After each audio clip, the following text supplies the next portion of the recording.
ବିଜୁ ଜନତା ଦଳ ସରକାର ଗତ 24 ବର୍ଷ ହେଲା ସରକାର ଥିଲା ଏଇ ପୋଲାଭରକୁ ନେଇକି ସେତେବେଳେ ମଧ୍ୟ ସେ କୁମ୍ଭୀର କାନ୍ଦଣା କାନ୍ଦୁଥିଲା ଆଜ୍ଞା। ତ ଏବେ ବର୍ତ୍ତମାନ ତା ପାଖରେ ଆଉ କିଛି ଇସ୍ୟୁ ନାହିଁ। ବର୍ତ୍ତମାନ କେବଳ ମାନେ ମାନଚିତ୍ରରେ ରହିବା ପାଇଁ ବୋଲିକି ବର୍ତ୍ତମାନ ଚେଷ୍ଟା କରୁଛି ବିଜୁ ଜନତା ଦଳ। ଆଉ କିଛି ତାର ମାନେ ସେଥିରେ କିଛି ସତ୍ୟତା ନାହିଁ। ତେଣୁ ପୋଲାଭରମ ଉପରେ ସବୁବେଳେ ଭାରତୀୟ ଜନତା ପାର୍ଟି ତା ଉପରେ ସବୁବେଳେ ସେ ମାନେ ସକ୍ରିୟ ଅଛି ଏବଂ ସବୁବେଳେ ତା ଗୁରୁତ୍ୱ ଦେଇକି ଆସିଛି। ତ ତା ଦ୍ୱାରା ଓଡ଼ିଶାର କ'ଣ ଅସୁବିଧା ହେଉଛି ସୁବିଧା ହେଉଛି ସେଥି ଉପରେ ଆମର ମୋହନ ମାଝୀ ସରକାର ପୁରା ତୀକ୍ଷ୍ଣ ଦୃଷ୍ଟି ରଖିଛି। ତେଣୁ ସେଇ ଉପରେ ଏ ଯେଉଁ ବିଜୁ ଜନତା ଦଳ ଯେଉଁ କୁମ୍ଭୀର କାନ୍ଦଣା କାନ୍ଦୁଛି ସେ କେବଳ ମାନେ ଗୋଟେ ହାସ୍ୟାସ୍ପଦ କଥା।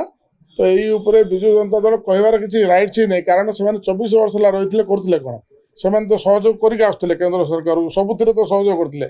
ଏବେ କେମିତି କେନ୍ଦ୍ର ଅବହେଳା କରୁଛି ଏକଥା ଏବେ କେମିତି ବିଜୁ ଜନତା ଦଳକୁ ହେତୁ ହେଲା। ତେଣୁ ପୋଲାଭରମ ଉପରେ ଓଡ଼ିଶାର ସେମିତି କିଛି ନଷ୍ଟ ହେବାର କିଛି ସେମିତି କିଛି ନାହିଁ। ତା ଉପରେ ସବୁବେଳେ କେନ୍ଦ୍ର ସରକାର ଗୁରୁତ୍ୱ ଦେଇକି ଆସିଛନ୍ତି।